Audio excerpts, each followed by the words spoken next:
In today's video, I am going to teach you how to turn notifications on or off in Microsoft Outlook.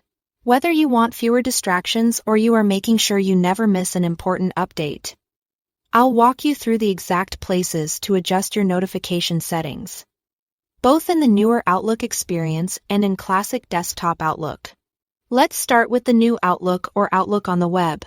First, look to the top right corner of the window and click the gear icon to open settings. In the panel that appears, head to General. Then choose Notifications. This is where you control what Outlook tells you about. You'll see options for Mail, Calendar, and Documents. Use the toggles to turn each one on or off based on what you need. Turning mail notifications off, for example, can reduce constant pop-ups, while keeping Calendar on helps you stay on top of upcoming meetings. You can also choose whether Outlook plays a sound when something new comes in. If you want a quieter workspace, switch sounds off.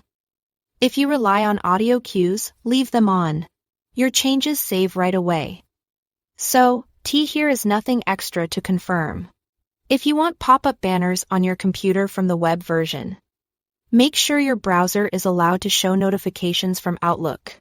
Click the lock icon in the address bar while Outlook is open and check that notifications are allowed for the site. If they're blocked, Outlook can't show you those desktop alerts, even if you've turned them on in settings. After adjusting this, your browser may prompt you to allow notifications the next time Outlook tries to send one. Now, for classic desktop Outlook. The setting lives inside the app. Open Outlook. Go to File in the top left. Select Options, and then choose Mail. In the Message Arrival section, you'll see Display a Desktop Alert. Check this box to turn on those small pop-up windows that appear when a new message arrives, or uncheck it to turn them off. This is the quickest way to control the visual alert without changing anything else about how your mail arrives.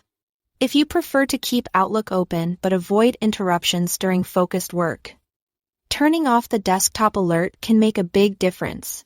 A quick note: operating system features like Do Not Disturb or Focus settings, as well as notification settings at the browser level, can override what you set in Outlook. If you've turned everything on in Outlook and still aren't seeing alerts, that's often why. And that's it. Adjust your Outlook notifications where you work most and tailor them to fit your day. Thanks for watching.